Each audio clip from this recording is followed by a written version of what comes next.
Welcome to this voyage through one of the most unsettling tales to ever reverberate across the Tennessee mountains.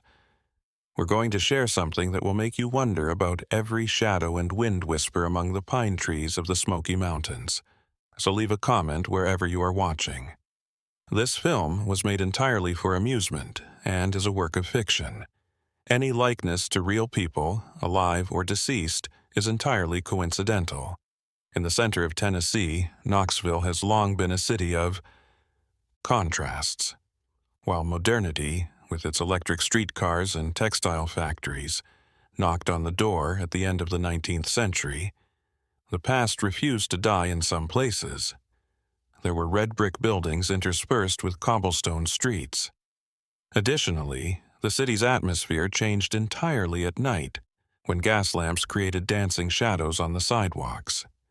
It appeared as though two realities coexisted in the same area, one of which was visible in the daylight, and the other of which only became apparent at night.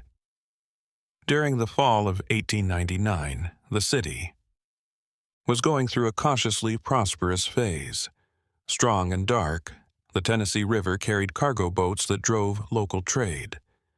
The smell of freshly cut wood mixed with the smoke from industrial chimneys as sawmills worked non-stop. However, the elderly residents sensed something in the air that October that they were unable to identify.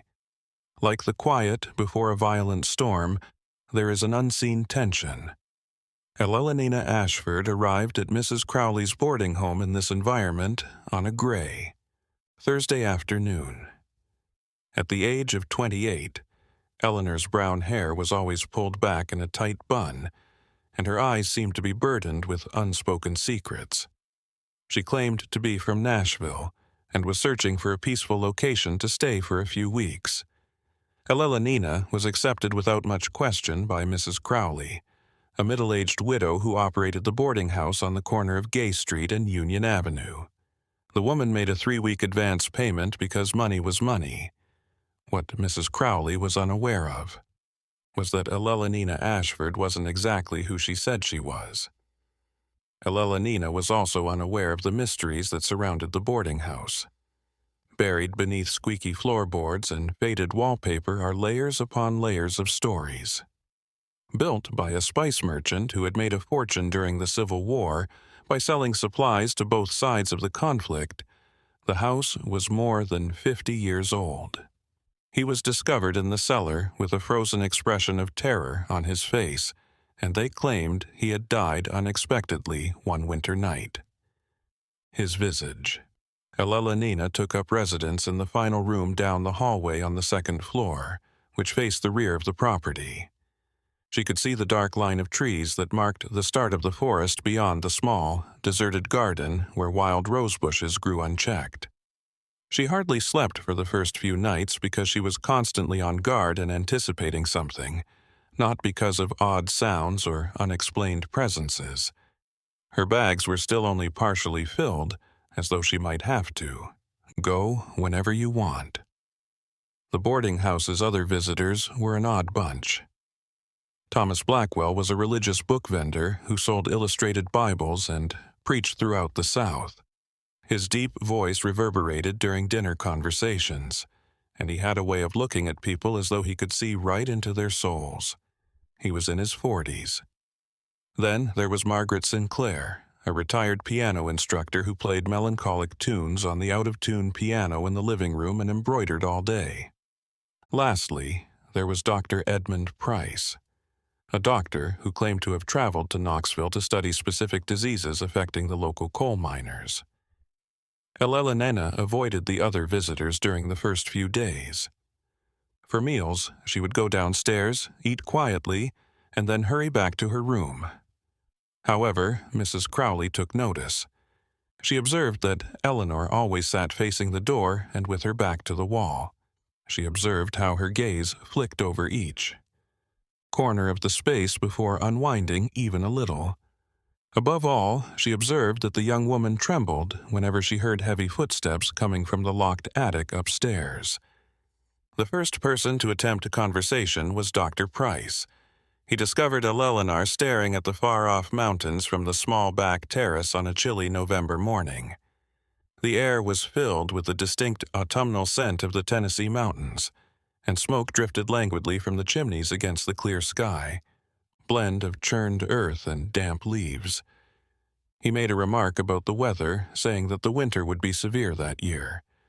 Eleanor answered in monosyllables, but beneath the layers of caution there was a fragility in her voice.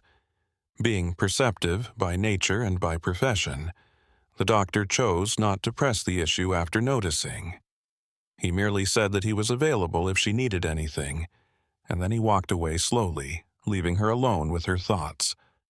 However, Margaret Sinclair was the one who really succeeded in breaking through Elena's barriers. The piano instructor had an innate tenderness, a maternal demeanor without being overbearing. She was performing a somber waltz one afternoon when she saw Eleanor standing in the living room doorway, seemingly mesmerized by the music. Margaret grinned and used her head to make an inviting gesture while continuing to play. Hesitantly, Eleanor walked in, sat in a far-off armchair, and something softened in her face for the first time since she had arrived. There is an odd power to music, to disarm people and cause well-built walls to start to crumble. Eleanor was crying silently when Margaret had finished her performance. The instructor just offered an embroidered handkerchief and stood there in encouraging silence without asking any questions. A strange friendship between two women who each carried invisible burdens in their own ways began. At the same time, there was a change in the boarding house atmosphere. Little things started happening, each of which meant nothing, but that collectively created an unsettling pattern. During the night, things moved. Despite being certain that she had locked the basement door, Mrs. Crowley discovered it open one morning. Thomas Blackwell claimed to have heard whispers in his room, muffled talks that stopped as soon as he switched on the lamp. A man of reason and science, Dr. Price looked for rational explanations. He claimed that odd noises could be produced in an old house by air currents. As the temperature changed, the wood expanded and contracted, resulting in cracks and creaks. Even so, he would wake up in the middle of the night with the unnerving sensation that someone or something was watching him from the shadows. Despite feeling all of this, Eleanor said nothing. Because Eleanor had a secret and a legitimate reason for being in Knoxville, she was aware that there was something wrong with that house that went beyond coincidences or natural phenomena. And that particular boarding house had a direct connection to that reason. Months earlier, she had jotted down the address on a yellowed piece of paper. There was a sealed envelope in her dresser drawer, buried under layers of clothes. Inside was a letter with hurried words and shaky handwriting that told an implausible tale. Eleanor received the letter in Nashville after it traveled a circuitous route and was passed from hand to hand. Her life had been drastically altered by what she read in those pages, which led her to that mountain town and that house that seemed to be pulsing with its own secrets. One December morning, Knoxville was completely changed when snow started to fall into a ghostly gray and white landscape. Every sound in the boarding house seemed to be amplified by the silence brought by the snow, and the covered rooftops formed gentle shapes against the heavy sky. The sound of the floorboards creaking, the fireplace in the living room crackling, and the guests' stifled breathing as they started to feel the strain of this forced living arrangement. When Eleanor awoke that morning, she had already made up her mind. She had been watching, listening, and waiting for the right time for weeks. The letter concealed within her drawer was like a burning ember in her conscience. She had come there to do something, and she could not put it off any longer. Mrs. Crowley saw the new resolve in her eyes as soon as she went down to breakfast. The landlord read between the lines of every gesture and expression with the acute intuition of someone who had worked with people for decades. The shift was also observed by Margaret Sinclair. The piano teacher gave them anxious looks as they helped themselves to hot porridge and bread with jam. Ellena's way. There was going to be a storm. She sensed it. It was more than just the impending snowstorm. It had to do with the secrets that the house had held for so long. It was something more profound and perilous. Sitting by the window, Dr. Price observed the snowflakes swirling in mesmerizing eddies. He had his own secrets and motivations for staying at that specific boarding home. He did everything he could to make it seem innocuous, but it wasn't. His investigation into the illnesses of miners was. Indeed, it was real, but he had arrived there for a different reason. And he realized it was time for all the secrets to start coming to light as he watched Elena that morning. There was no Thomas Blackwell for breakfast. That wasn't unusual in and of itself. Something about that specific absence left a strange void at the table, even though the religious bookseller usually left early for his visits to the local faithful, as though a crucial component of the puzzle had been eliminated, creating a hole that warped the entire image. Margaret was the first to break the silence. She discussed the noises she had heard during the night in a firm yet gentle voice. She mentioned hearing footsteps in the hallway, moving up and down the stairs with no apparent purpose. Then, at around 3 a.m, there was a loud dragging noise from the attic, as though someone were moving big items or furniture. Mrs. Crowley's hands were shaking as she held her teacup, and she was clearly pale. Elena grabbed the opportunity. She asked about the attic, picking her words carefully. Why was it locked all the time? What was that up there? Mrs. Crowley responded defensively and right away. She snapped back. It was none of the guests' business. Although the attic was filled with outdated items and the former owner's possessions that no one was interested in, her voice showed nervousness, and her eyes avoided eye contact, focusing on a faraway object as though she could see through the walls to that forbidden area at the top of the house. Dr. Price stepped in with his cool, logical voice. He said there was no cause for tension. Every home has private areas that the owners would rather not be seen. It made perfect sense. Elena realized he knew far more than he revealed, though, because of something in his tone and excessively practiced quality. The pace of the day was painfully slow. The guest house was cut off from the rest of the city as the snow kept falling and getting thicker. The streets were rendered impracticable. Under the white, the outside world disappeared. Blanket and the visitors were stranded in that seemingly autonomous home. Elena spent hours in her room going over the letter again for the 100th time, learning every word and detail that might be significant. Although Eleanor had never met Catherine in person, she felt an unexplainable bond with the woman who had written the letter. Catherine described having visions and having dreams that kept happening in the same place night after night. The same house in Knoxville every time. She talked about specific items of stains on the floor, a west-facing window that was always hidden by a thick curtain, and other unsettling details about the attic. There was also more. Names of people who had allegedly resided in that house decades earlier were mentioned by Catherine. She talked about alleged incidents that had taken place inside those walls, sinister tales that no one dared to share out loud. She pleaded with Elena to look into it, to find out what house was hiding. Because Catherine thought that the cycle that kept some spirits stuck between worlds could only be broken by exposing the past and shedding light on those old shadows. Elena wasn't a superstitious individual. She considered herself logical, had studied literature and history, and had a formal education.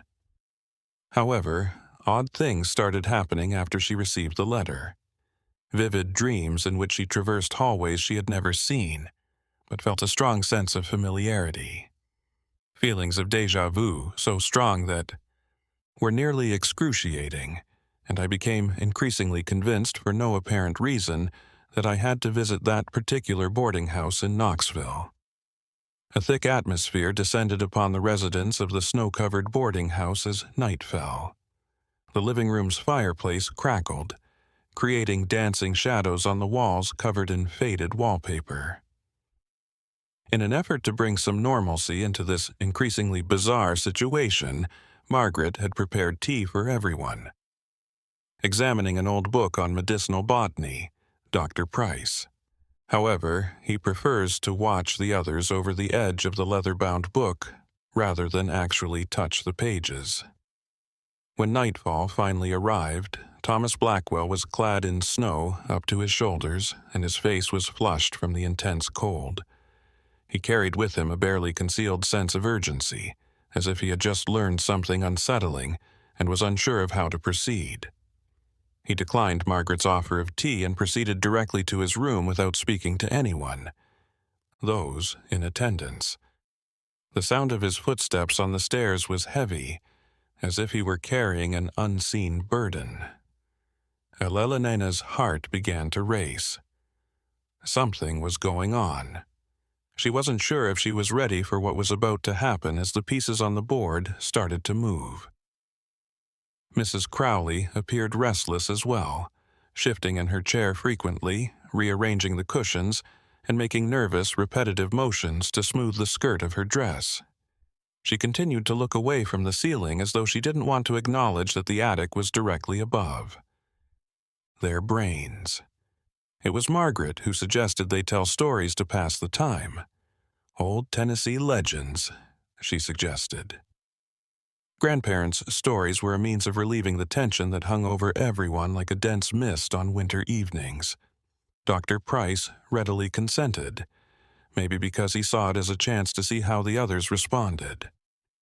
After some hesitation, Mrs. Crowley gave a silent nod of resignation. Margaret started off by telling a tale about men and women who got lost in the Smoky Mountains, who disappeared after venturing onto the hazy trails. She described how strange lights would appear among the trees, guiding the gullible to unreachable locations. Her voice had the mesmerizing quality of a natural storyteller, with layers of meaning created by each deliberate pause and inflection. Dr. Price provided medical accounts that he had gathered while traveling. He talked about people with mental illnesses who started seeing things that others did not see and hearing voices that whispered impossible truths. He outlined instances where people formed unexplainable bonds with particular locations, as though those buildings radiated a certain energy that influenced sensitive minds.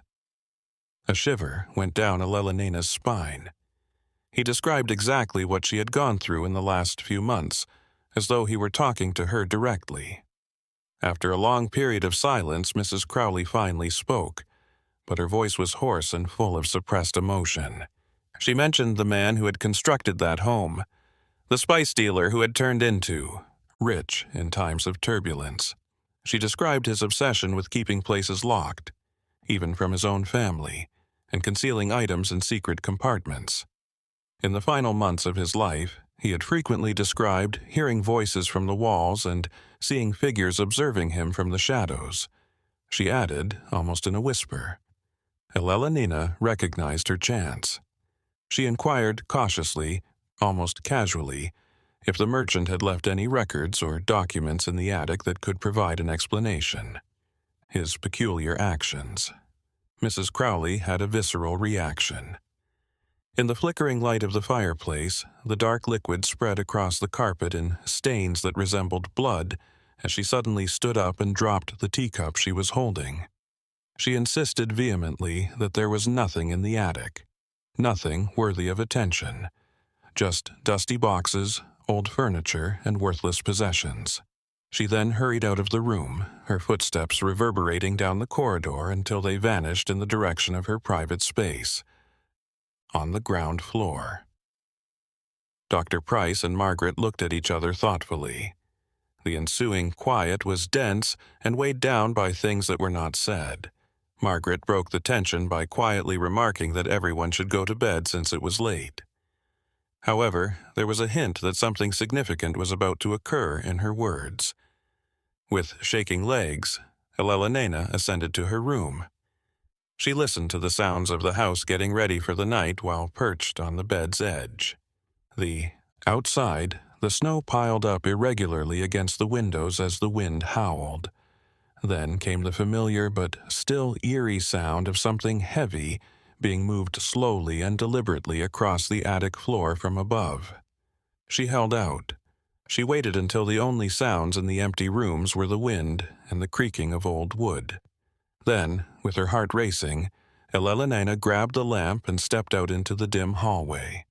There was no sound from her bare feet on the old carpet. She walked past the other guests' closed doors and up the short stairs to the third floor, which was where the attic entrance was. The door, with its heavy, ancient lock, stood stout and formidable. Elelena was shocked and horrified when she turned the doorknob because she had assumed it was locked. The door opened with a long creak that reverberated down the stairs. A chill breeze blew over it, bringing with it a musty odor and something else, an indescribable but profoundly disagreeable. When Elelena lifted the lamp, a steep staircase that led up into complete darkness was visible in its golden light.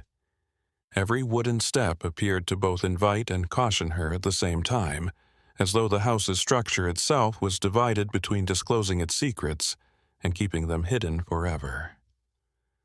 Feeling the cold air burn her lungs, she inhaled deeply and started to ascend. The heavy silence of the night accentuated every sound as the steps creaked beneath her feet. On the roof, the lamplight danced. Walls, producing shadows that writhed and stretched like living things and shapes that appeared to move on their own. After 15 steps, Elelena entered the attic proper, a roomy space that ran the whole length of the house. The location matched Catherine's letter description exactly. Ghostly shapes were strewn throughout the room by furniture covered in white sheets. Trunks were piled up against a wall. Distorted bookcases held books with broken spines, and in the distant, Catherine had mentioned the west-facing window in the corner, which was completely obscured from the outside by a thick velvet curtain. Slowly, Elelena advanced, her gaze absorbing everything. The wooden floor was marked with dark lines that created odd patterns, as though someone had repeatedly pulled heavy objects along the same routes. Additionally, there was a circular spot in the middle of the attic where dust didn't collect, just as Catherine had stated she would be, as if something or someone cleaned that particular area on a regular basis. It was then that she heard it. At first, she thought it was just the wind blowing through the cracks because it was such a low whisper. However, there were words there, sentence fragments entwined in an unsettling melody. Every hair on Elelena's body stood on end. In that attic, she wasn't by herself. Something else was there, a presence whose unseen density filled the room. The flame flickered dangerously as the lamp shook in her hand. Then she. Unlike the others, I noticed a chest partially concealed behind a stack of boxes. It was more elaborate, smaller, and composed of dark wood, with metal accents that continued to glimmer in the light. Additionally, this chest was spotless, as though someone used it regularly, in contrast to the other dust-covered items. Slowly approaching, Elelena made the conscious choice to keep going despite her instincts telling her to run. With trembling hands, she lifted the lid of the trunk while kneeling in front of it. Carefully arranged inside were dozens of notebooks with leather binding. In the flickering light of the lamp, she picked up the first one, opened it to the pages yellowed with age, and started to read. It was a journal. The earliest entries, which were written in a graceful but increasingly erratic handwriting, date back decades. The notes of the author, a merchant who had constructed the house, showed an obsessive mind. He wrote about business dealings. Yes, but among these unremarkable notes were unsettling details about his experiments, theories regarding the nature of the ability of human consciousness to endure after physical death. With each revelation, Elelonina's heart raced as she swiftly turned the pages. In an effort to build a bridge between the world of the living and the afterlife, the merchant described rituals he carried out in that very attic. In the final entries, his writing became nearly indecipherable, with hurriedly scrawled words about how he had finally succeeded and how the door was open. He also talked about partial successes and times when he felt like something was answering his calls and was no longer able to be shut. Elelonina looked up from her diary at a sudden sound.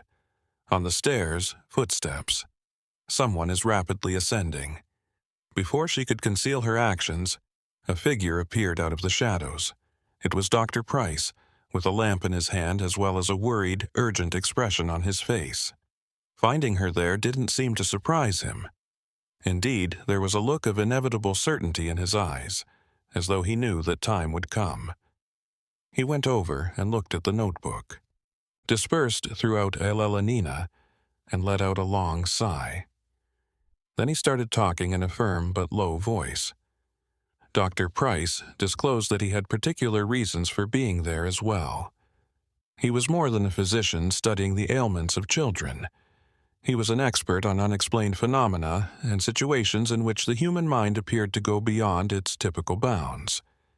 His contacts in specialized academic circles, organizations that studied what they referred to as psychic residues, impressions left in locations by events that are emotionally charged. He was aware of the merchant and his unsettling experiments, as well as the fact that the house had developed into a center of strange energy that drew sensitive individuals like Elelonina, Catherine, the letter's author, and others who had previously experienced the allure of that location. The fact that they were all present at that particular time was not a coincidence. He was still not entirely sure how the house selected its guests. Silently, Eleanor took in those insights. Everything was starting to make sense in a perverse and unsettling way. When Catherine wrote that letter, she wasn't insane.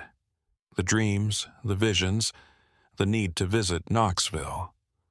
All of this was a part of a larger pattern that connected people across time and space and kept happening over time. With his lamp next to him, Dr. Price sat on the dusty attic floor, isolating them from the surrounding darkness with a double circle of light. Elelonina continued to kneel next to the trunk, the notebooks of the merchants strewn among them as proof of a decades-long obsession. The old building creaked and grew like a living thing, fending off the weather as the wind outside howled with renewed vigor. Elelonina realized she was about to comprehend connections she had never thought existed when he started sharing his own story. The physician described how, when he was still young and had just received his degree, he had treated a patient in Charleston who had recurrent visions. She gave an incredibly detailed description of a Knoxville home, given that she had never visited Tennessee. She described an attic where a merchant, who was fixated on surpassing the boundaries of mortality, kept secrets that were just waiting to be discovered. Price initially prescribed the standard therapies of the day, treating it as a symptom of a mental illness. However, the woman maintained that it wasn't insanity, and that those visions had a genuine quality that required attention. She pleaded with him to look into it, to go to Knoxville and find out if that house actually existed. He eventually gave in, more out of scientific curiosity than conviction, and found that the patient's account was accurate in every way. The house was just as she had imagined it to be. For him, that was a game changer. He gave up practicing medicine to focus on researching these occurrences, gathering testimonies from others who had had comparable experiences with particular locations. He learned that there were other researchers pursuing him and that he was not alone in this endeavor. Parallel routes, developing hypotheses about how specific places might hold on to memories of past occurrences, as though the building's materials themselves radiated and absorbed memories. As she listened in fascination, Elelonina's fingers involuntarily traced the frayed edges of the diary she was holding. She questioned whether there was a trend, and whether all of the individuals who were drawn to the house were female. Price confirmed her suspicion with a slow nod. Indeed, they had all been females in a particular age range, each with a certain sensitivity and receptivity to unusual experiences. Whatever lived in that house seemed to actively seek out that connection. But there was more, he added, speaking in a barely audible whisper. Not every woman who responded to the call of the house was able to handle what they discovered. After just one night, some ran away in fear. Others developed an obsession, refused to leave, and gradually lost themselves in their own thoughts until family members had to arrive and take them away. Additionally, there were those who just vanished, leaving the boarding house without their possessions in the middle of the night, and were never heard from again. A shiver went down Elena's spine. She considered how the letter had gotten to Catherine. She inquired of the doctor whether he was familiar with that name and whether Catherine was one of the women who had responded to the call from the house. For a brief moment, Price closed his eyes as though he could access unpleasant memories. He had indeed known Catherine. 3 years prior, during the winter of 1896, she had visited the boarding house. She had spent the most time in that attic, attempting to decipher the merchant's notebooks, and had been among those who had dug the deepest into the house's mysteries. Then, one especially chilly January evening, Catherine had just up and gone. He simply disappeared, as though he had never been there, without taking his belongings or leaving a message. Mrs. Crowley was unsettled but not shocked because she was still relatively new to the position of landlady at the time. She muttered, this had happened before. Time, and it would most likely recur. It was the cost imposed by the house on anyone who attempted to discover its most sinister secrets. The woman who had written that urgent letter pleading with someone to carry out the investigation had been lost in the process, Elena thought, tears burning in her eyes. In an attempt to prevent the truth from dying with her, the letter must have been written just before she vanished. In some way, through arduous circumstances that Elena would most likely. That last message, which she would never fully comprehend, had reached her in Nashville. Dr. Price stood up, groaning as his joints moved. He approached the window that was obscured by the thick curtain, paused, and then removed the velvet. The snow reflected a ghostly glow that made it possible for him to see the distant tree outlines, black silhouettes against the endless white, even though the lamplight wasn't strong enough to show much through the glass. He discussed theories he had come up with over the years. He proposed that some locations might serve as anchors for residual consciousness, as he put it. Not ghosts, as storytellers characterized them, nor spirits in the conventional sense, but bits and pieces of ideas and feelings so powerful that they somehow etched themselves into the very fabric of reality. And the merchant would have enhanced this inherent quality of the house, turning it into a beacon that drew sensitive minds from all over the world with his compulsive experiments and rituals carried out in that attic. Vast distances. Eleanor took in those words, attempting to make sense of them in light of her own experiences, the nightmares that plagued her, the images of hallways she had never seen but knew so well, and the overwhelming urge to visit Knoxville. Within that bizarre theory, everything made sense. She was still troubled by one question, though. She was afraid of the answer, but she had to ask the question. Why? She asked. Why did the house pick women in particular? Did their gender play a role in there? More susceptible to this kind of influence, more open to it? She noticed a look of intense discomfort on Price's face as he turned away from the window. He paused, obviously considering how much to disclose. At last, with a reluctant tone, he started talking about the final puzzle piece, the one that it had taken him years to find. Price clarified that the merchant had not started his experiments by himself. He was in a relationship with a woman who was equally fixated on transcending the boundaries of death. Through personal letters, the diaries of his contemporaries, and marginal notes in old documents, Price was able to piece together fragments of the official records of the time, which were ambiguous and contradictory. In the experiments, this woman would have been crucial, possibly even more crucial than the merchant himself, but something had gone horribly wrong. Beneath layers of time and purposeful silence, the specifics remained unclear. However, the outcome was evident. The female had. The merchant abruptly and mysteriously vanished, and soon after, he started exhibiting symptoms of mental decline that would lead to his odd death in the basement. It seemed as though whatever they had summoned or awakened through their rituals had devoured her first, then him, leaving something unsettling and permanent embedded in the house's structure. Elena could feel her mind whirling, making connections and creating a terrifying yet illuminating picture. The residence wasn't merely drawing women at random. Perhaps, in an attempt to restore the feminine presence that had been absent from the initial experiments, it was looking for something specific. In a sense, every woman who took the call was a candidate who was being tested and assessed for an as-yet undetermined purpose. They heard it at that moment. It is impossible to ignore both at the same time. There were footsteps on the stairs, but no one's. In eerie synchronicity, multiple sets of steps rose. The lamplight flickered, with footsteps, voices, and whispers blending into a cacophony of sounds that nearly formed words, and the flames bending as if an unseen breeze touched them. Margaret Sinclair was the first person to come out of the stairs. She looked entirely different.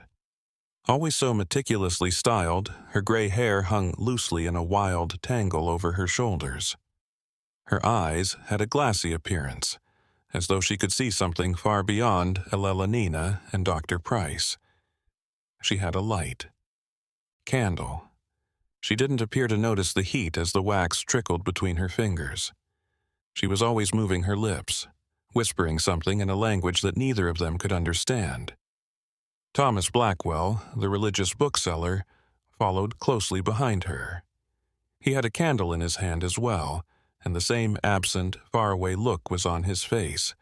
However, there was something more disturbing in his eyes, a hint of comprehension, as though he had at last discovered the answers to questions that had plagued him for a long time. He ignored Price and Eleanor his. The attic's empty center, the circle where dust never gathered, was the sole focus of attention. The last person to go up was Mrs. Crowley. She appeared completely conscious, unlike the other two, but every line of her face conveyed a deep sense of resignation.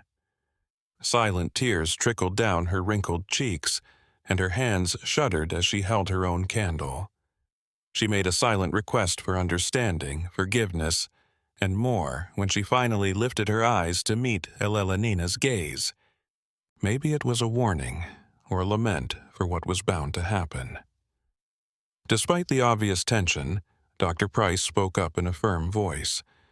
In an attempt to communicate with Margaret through that peculiar daze, he addressed her by name. She didn't respond or appear to have heard him when he asked what was going on and why everyone had gone up to the attic at that precise moment. He just kept moving forward until his candle was chest high and he was standing at one of the cardinal points around the center circle. Thomas carried out the same, putting himself in a different position and forming a geometric design. After a painful moment of hesitation, Mrs. Crowley joined them, making a perfect triangle around that circle. The flames of the 3 candles danced without draft as they pulsed in time. Then they all started chanting something that sounded like an old incantation in a coordinated motion that appeared practiced, but was obviously not. Elena's blood began to chill. That was a sound she knew. It was precisely what she possessed. That unsettling tune that woke her up in the middle of the night in Nashville was heard in her dreams. The hypnotic rhythm and notes are identical. she noticed the reflection of her own fear in Dr. Price's face. He was able to identify it as well, most likely because of his years of researching unexplained phenomena based on reports from other residents of that house. The attic's atmosphere started to shift. It became heavier and denser, as though they were immersed in invisible water. Elelenina's eardrums were beginning to feel increasingly compressed, a low buzzing that seemed to originate in all directions. In defiance of the natural laws of light and perspective, the shadows on the walls took on a life of their own, stretching and warping into shapes. And something started to appear in the middle of the circle, where Mrs. Crowley and Margaret Thomas stood watch with their candles. It wasn't entirely solid. It resembled an air distortion more than anything else, a region where reality appeared thinner and more pliable. Elelenina pushed her gaze to concentrate, attempting to make sense of what she was witnessing. However, it was imprecise and fluid, like looking through flowing water. Dr. Price held his arm while speaking in a controlled yet urgent tone. Though he was hesitant to use a term so loaded with fantastical connotations, he quickly explained that the merchant's experiments aimed to create a permanent passage, a portal, because there was no other appropriate word. The businessman and his associate had tried to unlock a door between the planes of existence, between the material world and the afterlife, and they had achieved some success, but at a great cost. Not exactly, but the woman who worked for the merchant had not vanished.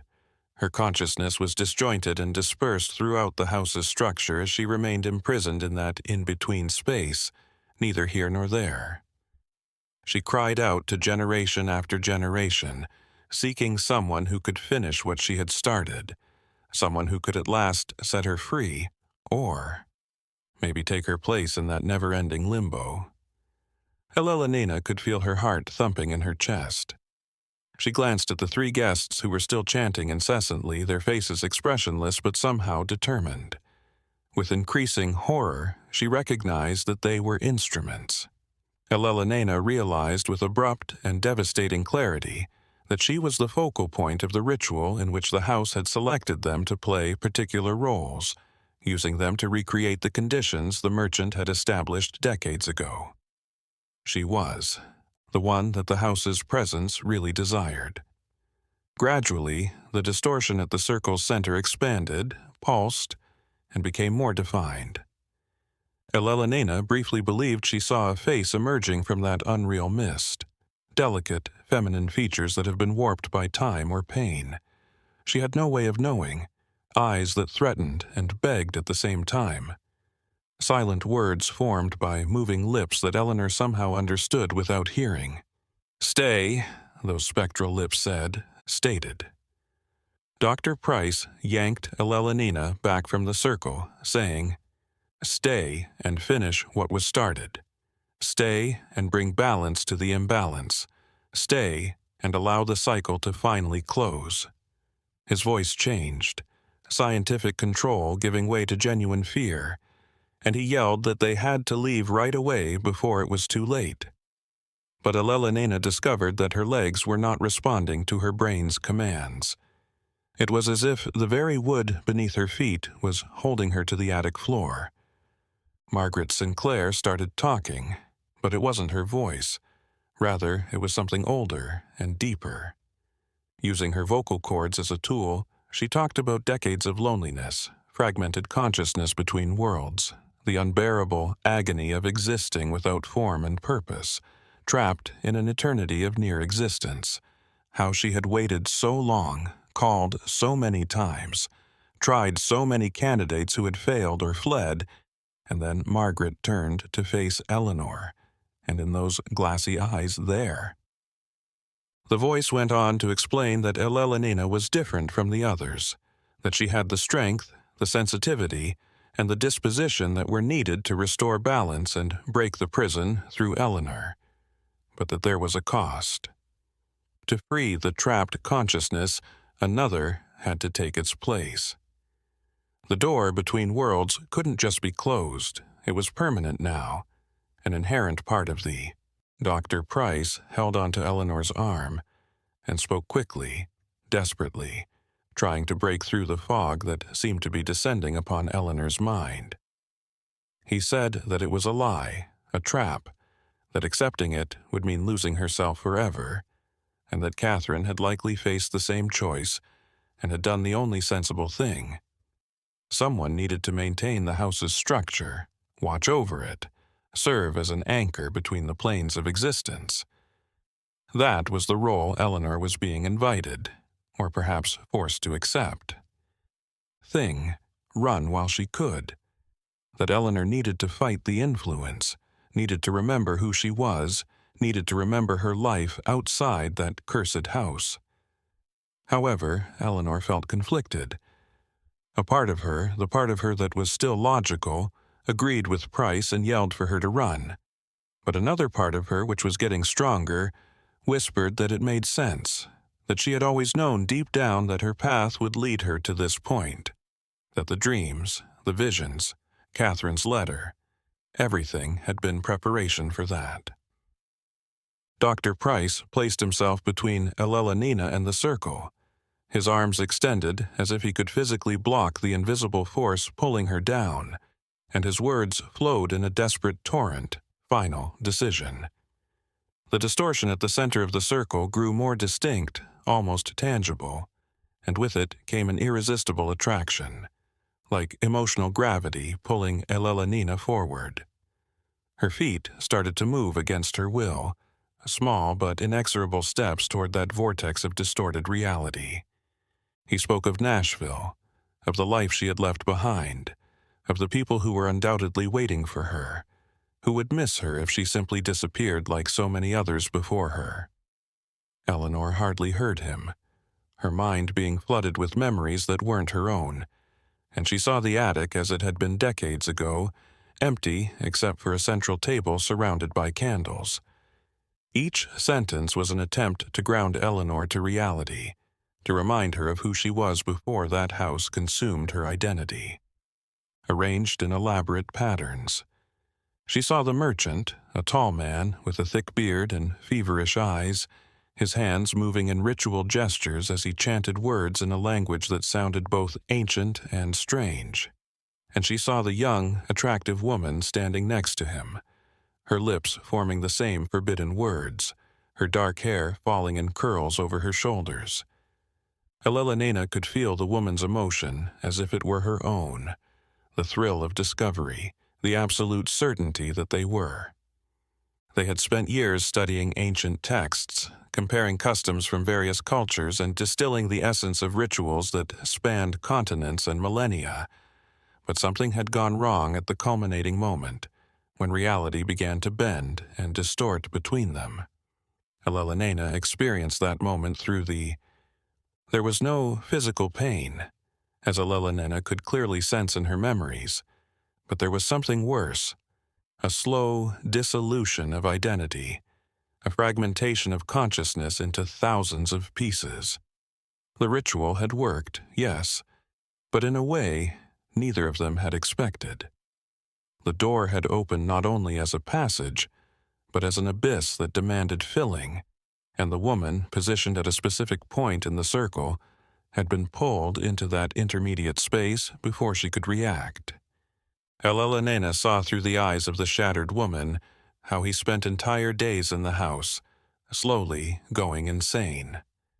That scattered throughout the house like paint diluted in water. The woman had tried to scream, but she had lost her voice, and she had tried to reach the merchant, but she had lost her hands. She was stuck in that terrible state, conscious but formless, present but invisible, existing in every floorboard, in every ceiling beam, and in every brick of the walls. The woman was trapped on the threshold, and the only way to free her was for another consciousness to take her place, keeping the door open but with a stability that she could no longer provide. Eleanor came back to the present with a start. Dr. Price was shaking her shoulders, his altered voice calling her name repeatedly. Tears streamed down her face. She wasn't sure. Margaret, Thomas, and Mrs. Crowley continued their chant. But now, Elelonena understood what they were saying. Not modern language, but a mixture of Latin and Aramaic fragments, and something even older that she recognized without ever having studied it, and she blinked, trying to focus on the doctor's worry-filled eyes in front of her, trying to separate her own thoughts from that flood of other people's memories.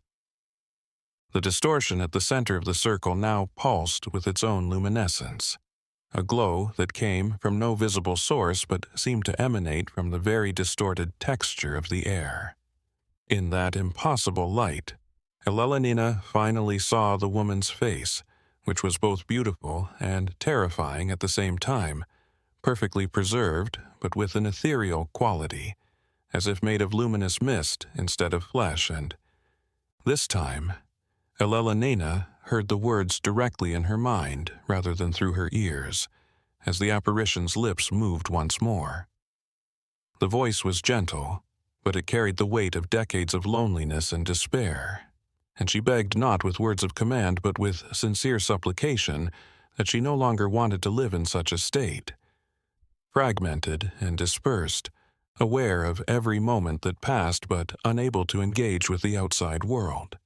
It was a life worse than any death, a purgatory that went on forever.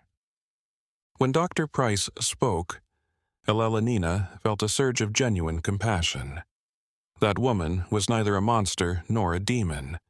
She was just someone who had gone too far in her quest for knowledge, who had paid a terrible price for curiosity and ambition. She deserved rest. She deserved to be freed from that eternal prison, but the cost of that freedom was too great, and it seemed cruel beyond comprehension to ask someone else to consciously bear that burden. The light pulsed violently, but those in the circle reacted with something approaching panic. He was calmer, but still filled with deep sadness.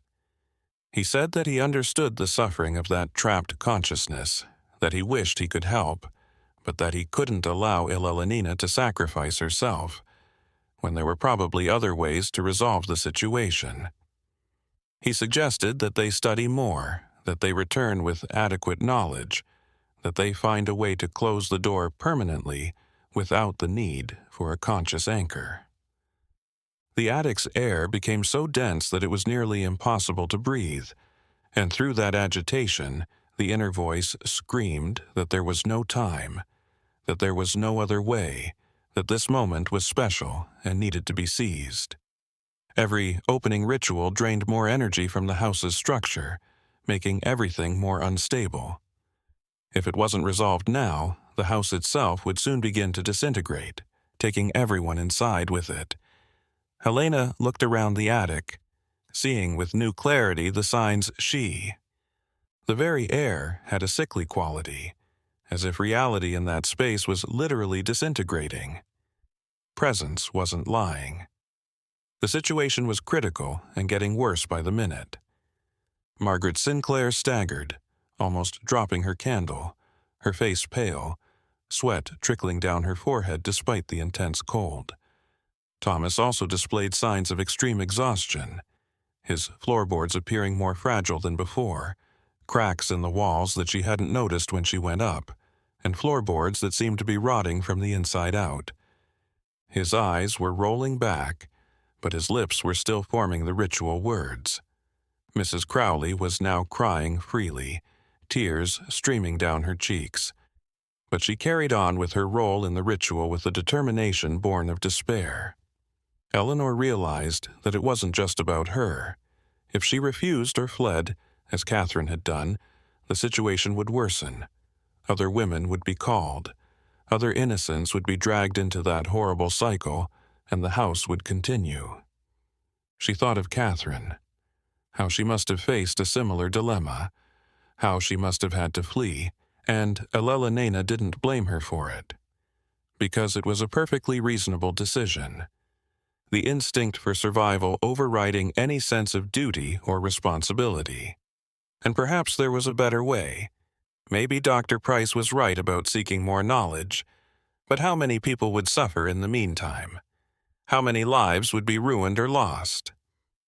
Compassion But Catherine, too, had lived with that decision for the remainder of her life, tormented by the knowledge of what she had left behind, driven to write that letter in the hope that someone else could do what she hadn't.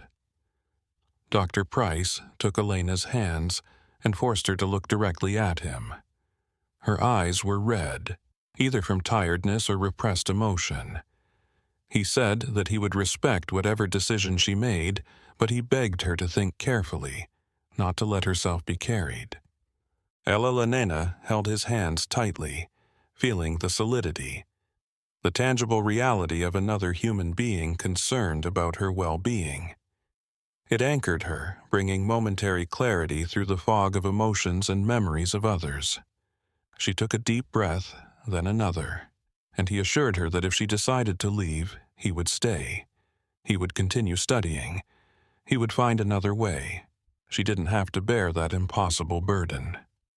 Eleanor closed her eyes, blocking out the unsettling images of the attic, the impossible light pulsing in the circle, and the trance-like faces of the other guests. She needed to find clarity within herself, far from the suffocating influence that permeated that space. She thought of her life before Catherine's letter, of the peaceful days in Nashville, when her biggest struggle was choosing which book to read. She forced her racing heart to slow down. She really needed to consider all facets of that impossible choice. A few months before it all started, she recalled with sudden clarity a particular night when she was sitting on her porch, watching the stars dot the dark sky over Nashville, and she had felt something strange, a deep restlessness she couldn't name. At that moment, though, that existence seemed to belong to someone else, separated from her by an abyss of experiences that had completely changed her understanding of the world. She had dismissed it at the time as fleeting melancholy, the typical daydreams of someone with too much time for reflection. But now she understood that it had been the first whisper, the first touch of a presence in the far-off house trying to make contact. Not maliciously, not like a predator hunting prey, but like someone drowning desperately searching. She opened her eyes and looked at Dr. Price, who still held her hands as an anchor of reality and human compassion. Elena saw in his face years of study, dedication to understanding phenomena that most people didn't even admit existed, and a genuine belief that there might be another solution, that given enough time and effort, there might be a way to bring them to the surface. Through appropriate investigation, it might be possible to reverse the merchant's actions without requiring additional sacrifice. But Eleanor also noticed the doubt in his eyes and the uncertainty he attempted to conceal because Price knew the truth in his heart. He had read about other locations where unfathomable forces had created circumstances that no amount of human knowledge could resolve. Certain doors that once opened could never be fully closed again, and certain prices that once said had. The woman of light stayed there, her ethereal form pulsing in rhythm with the chanting of the three guests, and Elena noticed something she had never seen before. The woman wasn't just asking for her own freedom. There was in the depths of those luminous eyes a genuine concern, a real fear of what would happen if the situation continued to deteriorate. Elena gently released his hands and turned to observe the presence in the circle. The structure that divided the planes of existence was deteriorating, becoming thinner and thinner, and when it finally broke, it would not only affect the house but also the entire neighborhood, possibly all of Knoxville, and possibly beyond. The merchant's creation was like a wound that would not heal, and would actually get worse over time, spreading an invisible infection. Eleanor realized that her decision had a deeper, more fundamental significance. Wasn't really about saving herself or saving the trapped woman. It was a much larger decision with far-reaching consequences that went well beyond that attic. If she agreed to be the anchor, she would balance the door and keep it from collapsing completely. It wouldn't be a happy or comfortable life, but it would be a life with a purpose, shielding countless innocent people from something they wouldn't even realize threatened them. And if he refused, if he ran away, he would. Dr. Price appeared to have followed her logic. His voice, when he spoke, was heavy with defeat and reluctant understanding. He acknowledged that Eleanor was probably right, that the situation was more urgent and dangerous than he wanted to admit, but then he left behind a time bomb whose explosion date no one could predict with certainty. It could be years, months, or days. But eventually, inevitably, the breaking point would arrive, and the consequences would be devastating in ways that defied imagination. However, the presence in the circle reacted with vehement denial. The light pulsed in an irregular, almost agonized pattern, and Eleanor understood through the mental connection they still maintained that it wasn't a matter of will or heroism, but rather compatibility of a kind. He continued to insist that it didn't have to be her, that someone more prepared, more experienced, could perhaps take on that role. He even offered himself, proposing to switch places with the imprisoned woman if that would resolve the crisis. Specific frequency between consciousness and the metaphysical structure of the door. The merchant had carefully selected his partner because she had all the qualities required to act as a conductor in the rituals. Eleanor, by some accident of genetics or fate, shared those qualities. This is why the house had specifically called to her. Catherine had also been drawn there before her, not because they were weak or vulnerable, but because they were uncommon, possessing a special sensitivity that made it possible for them to interact with those forces in a way that most people just couldn't. Despite Dr. Price's dedication and bravery, he lacked the necessary mental makeup. Margaret Sinclair fell to her knees, her candle finally slipping from her shaking hands and rolling across the floor. The flame went out, and the glow in the circle immediately diminished. Thomas attempted to continue the chant alone, but his voice faltered, breaking into disjointed. Eleanor felt an increasing sense of urgency pressing against her chest. If she waited much longer, if she allowed the moment to pass, everything that would happen afterward would be chaotic, unpredictable, potentially catastrophic. Mrs. Crowley stumbled, leaning heavily against the closest wall, her face a mask of complete exhaustion. The ritual was disintegrating, and with it the chance to resolve the situation in a controlled manner. The decision had to be made now, at that exact moment when the forces were still in alignment, when the change was still possible. She imagined all the people in the snow-covered city sleeping soundly in their beds, unaware of the danger looming over them. Families with their everyday routines, laborers returning exhausted to modest homes, shopkeepers closing their stores at dusk, ordinary and precious lives that would go on without ever realizing that someone had made a silent sacrifice to keep them safe, and the woman trapped in decades of unspeakable suffering. After paying such a high price for ambition and curiosity, that woman deserved peace and rest, and Eleanor had the power to grant it, to finally free that tormented consciousness. Finally, she thought about herself, about who she was, and what kind of person she wanted to be. She had always thought of herself as someone who valued knowledge, who sought deeper meaning.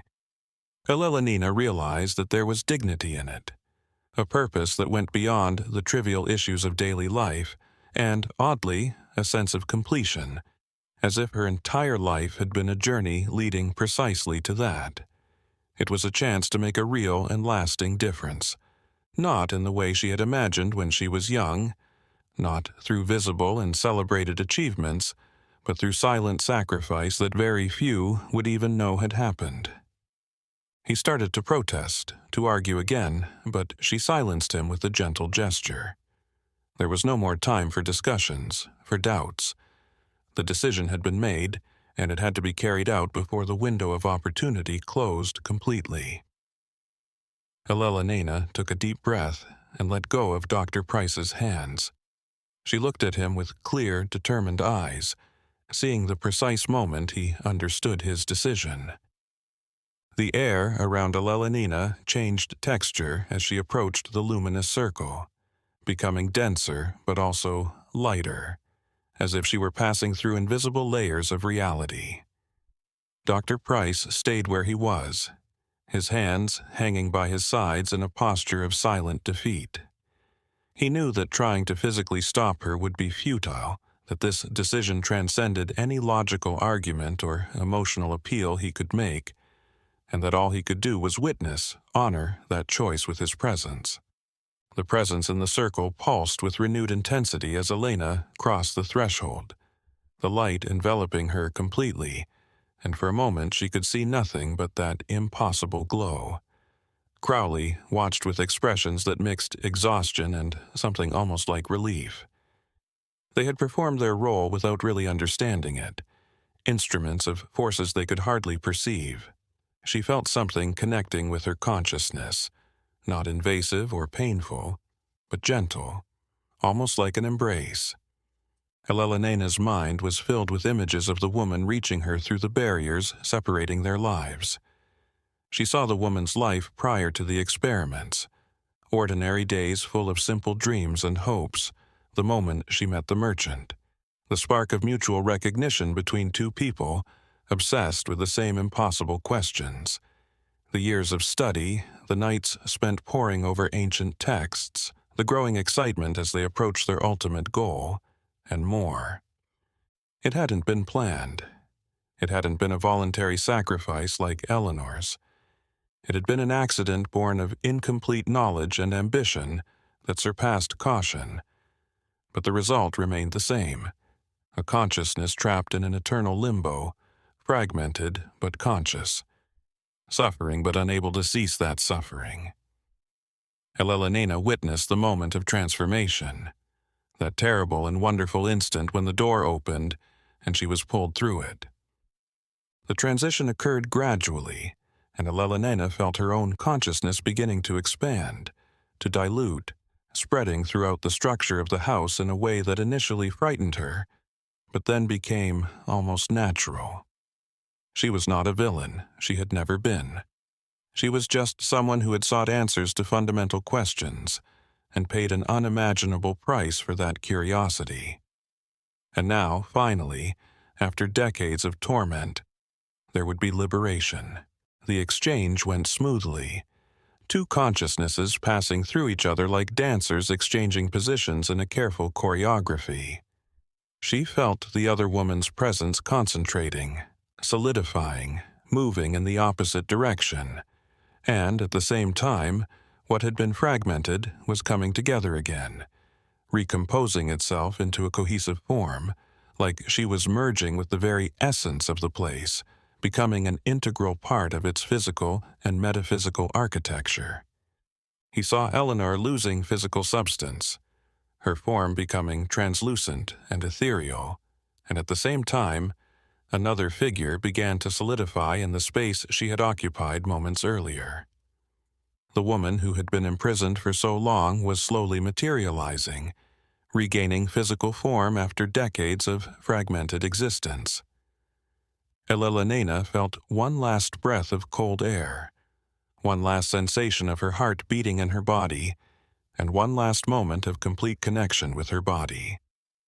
Chest, and then that too started to fade, replaced by something different, but not necessarily worse. She was becoming a part of the house, yes, but not in a painful or imprisoned way. There was a strange peace in that dissolution, a sense of purpose fulfilled that warmed her expanding consciousness.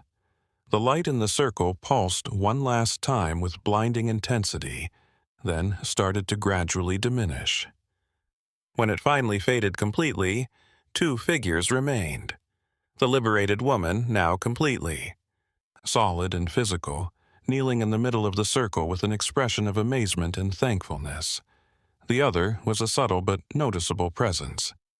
Elena changed, dispersed throughout the house's structure, but maintaining some coherence, some sense of identity that had not been entirely lost in the transition. Dr. Price approached the liberated woman, gently assisting her in standing. She was weak, Decades without a physical body had left her without practice in fundamental. But there she was, real and tangible, at last released from the limbo that had held her captive for so long. She looked around the attic with eyes that saw the physical world for the first time in generations, tears of relief trailing down her cheeks. Margaret, Thomas, and Mrs. Crowley were starting to come out of their daze, their faces marked with confusion, their memories of what had happened only vague fragments of strange dreams. Mrs. Crowley searched for Eleanor, but the house sighed, if buildings can sigh, as if an enormous weight had finally been lifted from its foundations, and Eleanor watched somewhere between the planks and beams, in the invisible spaces that separated the physical from the metaphysical. The young woman was no longer there, not in the same way she had been before. The attic seemed different now. The oppressive atmosphere had vanished, replaced by a strange but not unpleasant calm. The cracks in the walls seemed less pronounced. The air had a healthier quality. The city slept soundly, unaware of the drama that had transpired in that modest boarding. Consciousness was dispersed but not lost, diluted but not destroyed. She kept watch now, a silent anchor stabilizing the doorway between worlds, ensuring that the balance remained intact.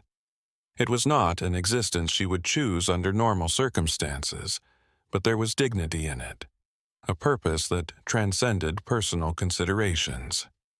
Dr. Price assisted the liberated woman down the stairs, and Margaret and the others followed in stunned confusion as the house settled around them, the wood creaking softly as if adjusting to the new order established. And so it would remain generations living their lives without ever knowing the silent sacrifice that kept certain forces in check, that preserved the integrity of the reality they took for granted. To those who knew how to listen, there was. Sometimes the most profound stories are those that are hidden beneath layers of time and silence, and sometimes the greatest heroes are those whose names are never known, whose actions are never celebrated, who vanish silently so that others may continue to exist without fear. If this story resonated with you in any way, please leave a comment. A whisper, a changed but familiar voice saying that everything was well, that the decision had been made consciously, that there was peace in what some would call a sacrifice.